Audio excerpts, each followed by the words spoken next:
बहनों ने अति सुंदर भजन पढ़ा है।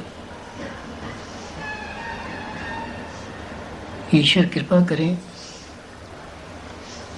कि जो मांगे उस भजन में बहनों ने अर्पित की हैं गुरु चरणों में,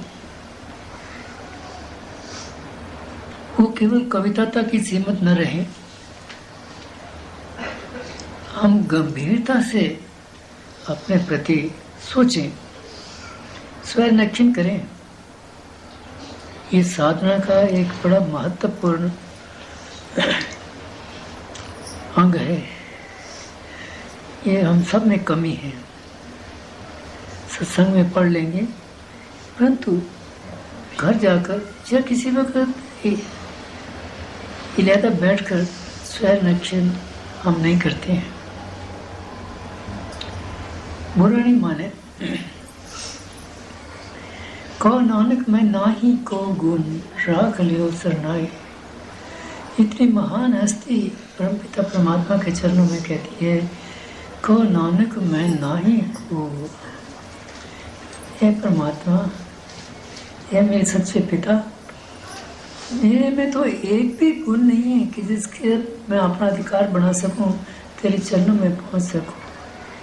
मेरे पास तो एक ही साधन है, करबत आपकी सेवा में प्रार्थना करूं कि आप मुझे अपनी शरणागत शरण में ले लें।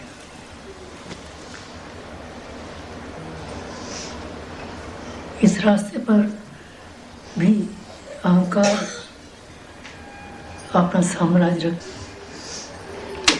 गुरु या बड़ा भाई या बड़ी बहन इसलिए की जाती है कि वो हमें समय समय पर जो हमारे में अवगुण हो हमें वो बताता जाए। और हमारा भी धर्म है, कर्तव्य नहीं धर्म, कि उसकी बात को माने, तर्क नहीं करें उससे।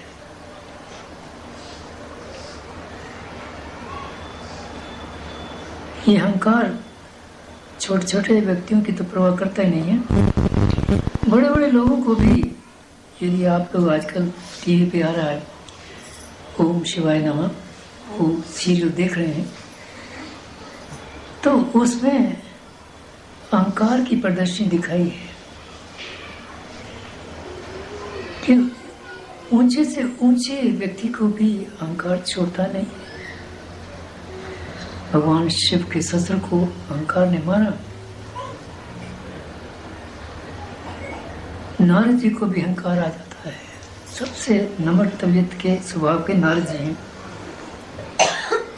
क्षमा करेंगे, भगवान शिव को क्रोध आ जाता है और गणेश जी का वध कर देते हैं। तो ये हंसी मजाक की बातें नहीं है। ये कोई हम महापुरुषों पर बुरी बात नहीं कह रहे हैं। उनसे हमें प्रेरणा लेनी चाहिए।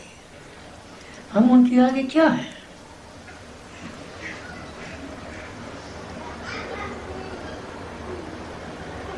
उन पर अहंकार आक्रमण कर सकता है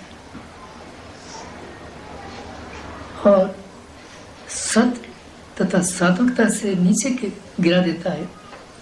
सत्य कहते हैं आत्मा से, वो तो आत्मा स्वरूप थे, आत्मा ही थे, परंतु ये व्यवहार में कुछ ऐसी बातें आई तो आत्मा से नीचे गिरे, सात्विकता से नीचे गिरे, तामस तक पे आ गए और गणेश जी का वध कर दिया।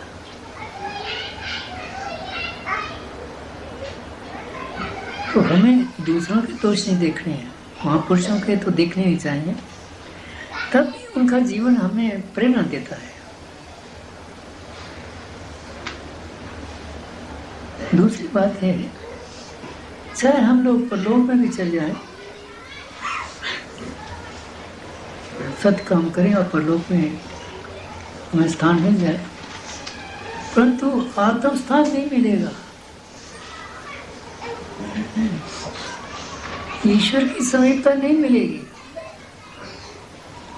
उसके लिए भी पुनः मनुष्य चोला परमात्मा की कृपा से यदि मिला और आपने साधना की तो हो सकता है कि आपकी आत्मा परमात्मा मिलेगी, नहीं तो ये 84 लाख योनियों में भटकता रहेगा मनुष्य।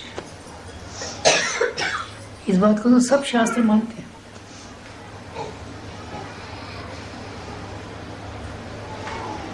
वो लोग पहुंचने के बाद भी आत्मज्ञान के लिए, आत्मच्युत के लिए, परमात्मा जैसे बन जाने के लिए, परमात्मा में मिले होने के लिए दोबारा जो मनुष्य चोला मिलेगा।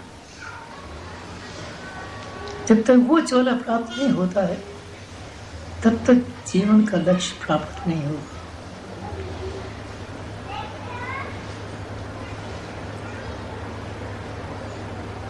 बहनों ने बड़ा सुंदर भजन पढ़ा है, गुरु से प्रार्थना की है, ईश्वर से प्रार्थना की है, कुछ स्वयं किया है कि ये हमारे दोष हैं, शरीर छोड़ने से पहले प्रभु कृपा करो कि इनसे हम मुक्त हो जाए। बड़ा कठिन है,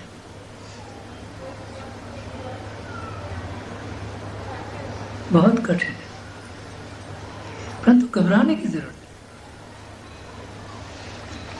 अंग्रेजी में कहते हैं try again, try again, try again. प्रयास करो, प्रयास करो, बारंबार प्रयास करो। इसी का नाम अभ्यास है।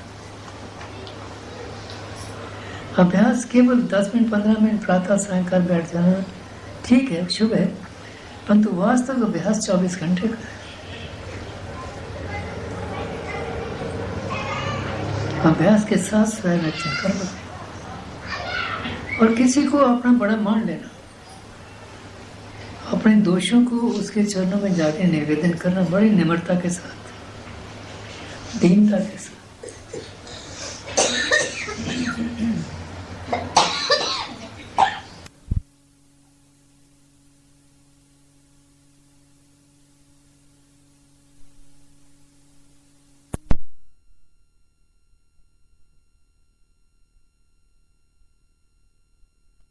और बहुत सादा भोजन खाऊंगा।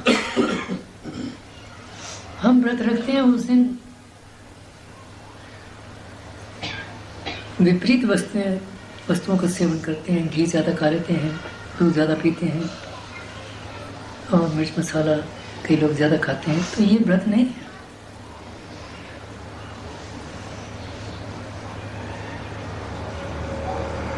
व्रत का मतलब है एक कसम खाने, दृढ़ संकल्प करना। आज मैं अपनी जीवन पर कंट्रोल रखूंगा, वश पे रखूंगा इसको। ये उल्ट पुट चीजें मांगती रहती है, मैं नहीं दूंगा इसको, भूखा रखूंगा इसको सारा दिन।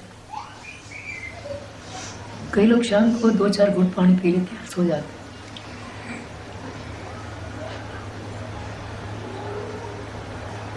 हजरत मोहम्मद साहब ने कहा है, और उन्होंने अपने सेवकों को रोजे प्रदान किए। गुरु महाराज कहा करते थे कि जिस व्यक्ति को जीवा पर कंट्रोल है, ये व्रत जीवा को कंट्रोल में रखने के लिए।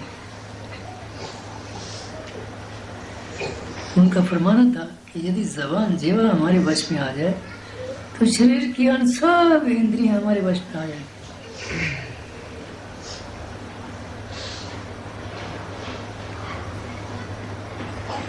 ये रोजे रखने, व्रत रखने, उसका भाव यही है कि मन में मानसिक शक्ति आ जाए कि हम शरीर तथा अन्य सब इंद्रियों को अपने वश में कर। व्रत का अर्थ ये है। ठीक है, उस दिन भगवान की पूजा करनी चाहिए, ईश्वर की स्तुति करनी चाहिए, हो सके तो काम पर नहीं जाना चाहिए, घर में एकांत बैठ के उसकी याद में रहना चाहिए। तो खैर वही बात कबीर साहब फरमा रहे हैं,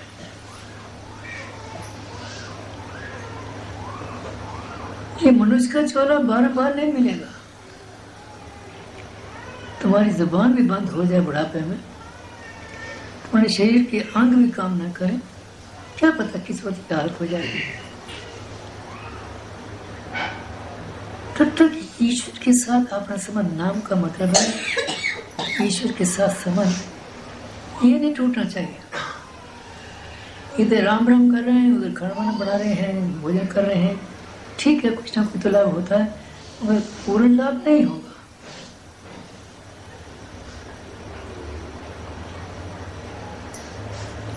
इस काम को सर्वश्रेष्ठ समझना चाहिए और इसके लिए सर्व अधिक समय देना चाहिए।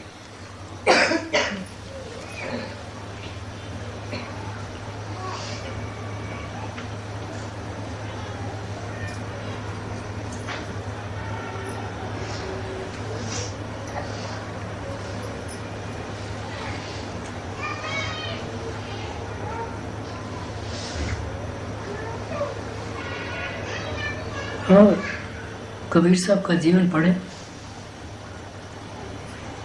नाम के साथ उनका जीवन का भी अध्ययन करना चाहिए, यानी महापुरुषों के जीवन का भी अध्ययन करना चाहिए। और जिस महापुरुष की सेवा में आप जाते हैं उसके जीवन का भी अनुसरण करना चाहिए। जहाँ किसी का विश्वास है, श्रद्धा है, सभी हम पूजा करते हैं, हमारे लिए सब महान है। ये कभी सोचकर नहीं करना चाहिए कि वृंदावन में तो भगवान कृष्ण की पूजा होती है, अयोध्या में भगवान राम की पूजा होती है, और अयोध्या में कोई भगवान कृष्ण का नाम नहीं लेता है तो उनको अच्छा नहीं लगता। ऐसा नहीं करना चाहिए। भगवान राम भी ईश्वर के प्रतीक हैं, भगवान कृष्ण भी ईश्वर के प्रतीक हैं, भगवान विष्णु के दोनों अवतार हैं। तब हम क्यों एक को बड़ा एक को छोटा समझते हैं, या एक का नाम नहीं लेना चाहते, दूसरे का नाम लेना चाहते? ये मन करता है, मन का अहंकार करता है। ऐसी बातों से बचना चाहिए। किसी भी महापुरुष की निंदा नहीं करनी चाहिए, बुराई नहीं करनी चाहिए। वैसे तो संसार में रहकर किसी की भी निंदा नहीं करनी चाहिए, किसी की बुराई नहीं करनी चाहिए। तो कबीर साहब का जीवन देखिए, बड़ी सरलता है। जो कुछ कमाते हैं, हाथ की कमाई है, मजदूरी है, जरा है, आधी कमाई लोगों की सेवा में लगा देते हैं, आधी अपने लिए रखते हैं।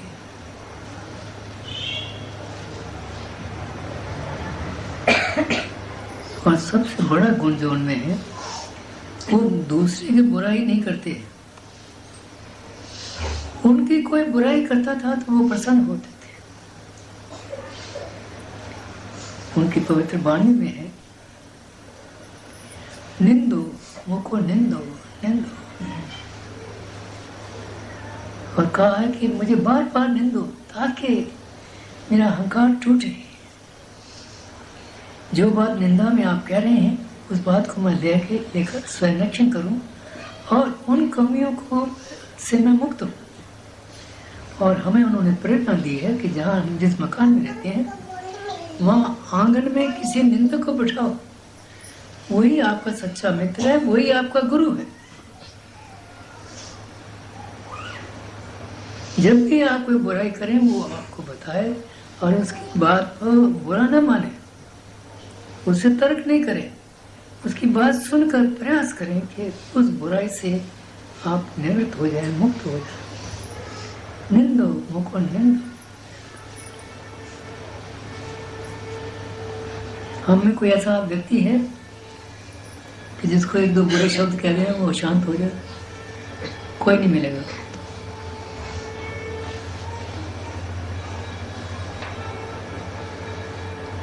बहुत कठिन है, ये अहंकार तोड़ना बड़ा कठिन है।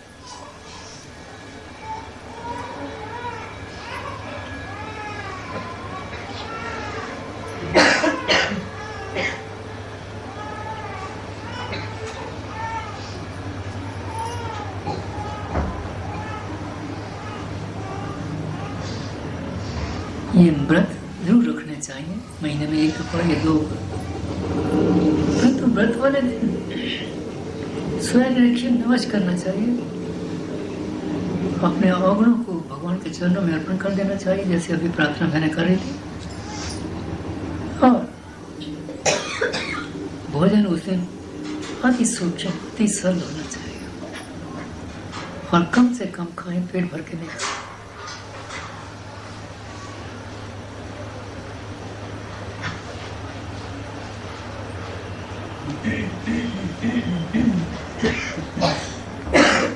हजरत ईसा को कोई बुरा भला कह देता था, उनका सहज स्वभाव था, बनावटी नहीं। सहज कहते हैं बिना प्रयास के बात करने, स्वाभाविक हो जाए। और उन्होंने बाइबल में लिखा भी है, फॉरगिव 70 times 7, यानी 1000 बार भी क्षमा करनी पड़े, क्षमा करते चले जाओ। कहावत के रूप में कहा 70 times 7, 1000 बार भी क्षमा करें। और वो फांसी पर चढ़ रहे हैं, और जिसने फांसी पे का धागा खींचना है उसको कह रहे हैं तुम्हारा दोष नहीं है, मैं परलोक में पहुंचूंगा, तुम मेरे साथ पहुंचोगे और तुम मेरे से एक कदम पे आगे होगे।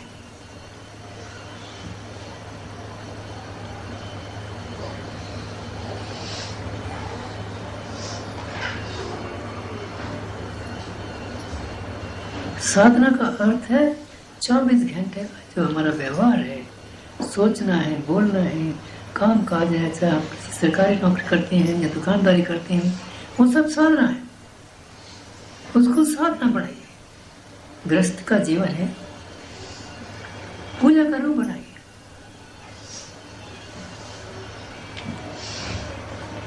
हमारी बहनों में तो ये गुण रहा है, अब वो कहीं कहीं खत्म होता जा रहा है, परंतु पुरुषों को भी होना चाहिए। वैसे हमारी बहनें पति को पति परमेश्वर कहती हैं, जब तक पति खाना नहीं खा लेगी तो वो नहीं खाए। अब जो नई सभ्यता आ रही है और आ गई है, उसकी बात छोड़िए, जो हमारी संस्कृति है उसको समझे। स्त्री समझती है पति को भगवान विष्णु का रूप समझती, इसी तरह पति को भी स्त्री को लक्ष्मी का रूप मानना चाहिए। भगवान विष्णु की इतनी पूजा नहीं होती जितनी पूजा लक्ष्मी जी की होती है। क्यों? लक्ष्मी जी के गुण इतने ऊंचे थे, इतनी दीनता थी, और सब पर दया करने वाली है। इसलिए दीपावली पर हम लक्ष्मी जी की पूजा करते हैं, विष्णु भगवान की नहीं करते, और लक्ष्मी जी से पैसा मांगते हैं। मांगना चाहिए उसे लक्ष्मी जी से जो लक्ष्मी जी के गुण थे।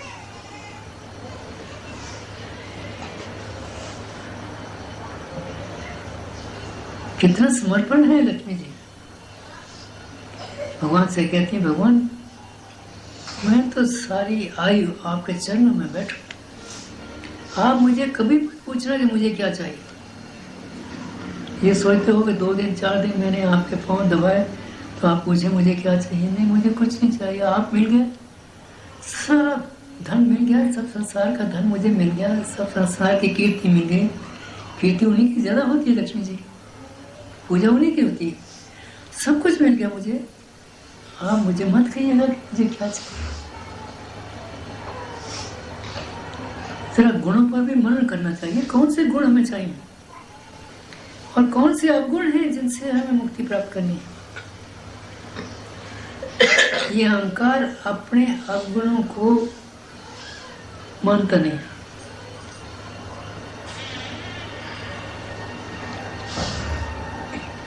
एक व्यक्ति में नहीं, ये सामान्य वृत्ति सब लोग की, हम सब की। कभी 2 व्यक्तियों को लड़ते हुए देखो, कोई नहीं कहता कि भाई मेरे से गलती होगी, माफ कर दो, आगे से ऐसी बात नहीं होगी। पढ़े लिखे तो साधना का अर्थ ये है, सत्संग में जाकर महापुरुष की सेवा में जाते हैं, उनके जीवन का अनुसरण करें, या जिस धर्म के वो अनुयायी हैं उस धर्म के जो सर्वश्रेष्ठ आराध्य हैं उनकी पूजा करें, उनके गुरु के गुण, शास्त्रों में जो बताया गया हमें रास्ता, वो गुण उनको अपनाने का प्रयास करें। ये साधना है, ये अभ्यास है। अभ्यास करते हैं बार बार ट्राई अगेन, ट्राई अगेन।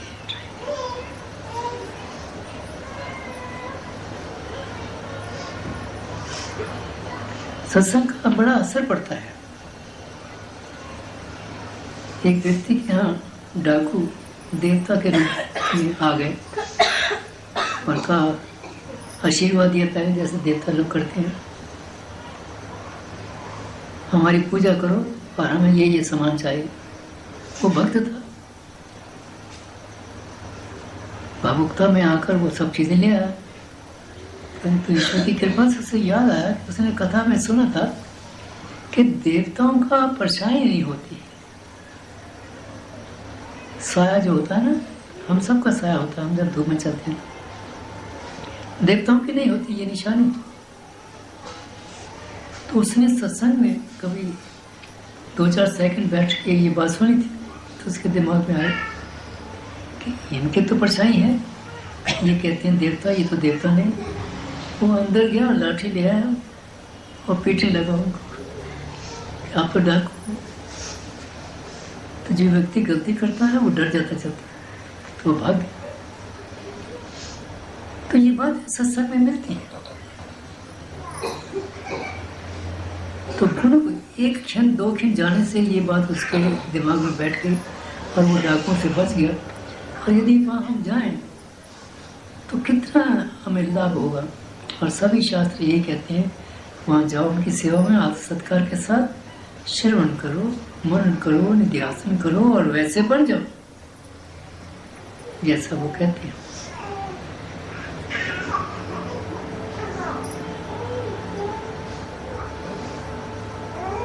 सब शास्त्रों में, चाहे मुसलमानों के शास्त्रों में, चाहे हमारे शास्त्रों में, जैसे गुरबानी हो, सब में ये बात है।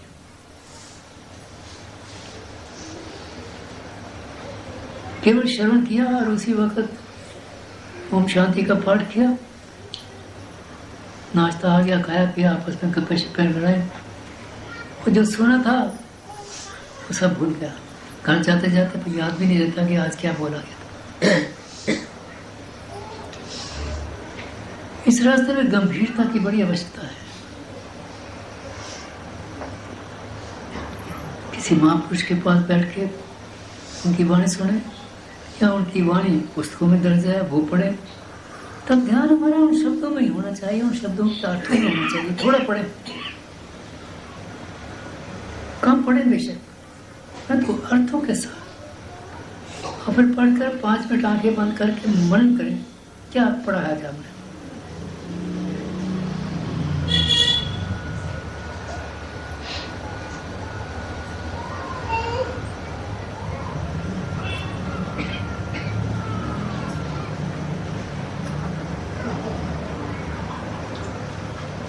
श्रवण, मनन, निध्यासन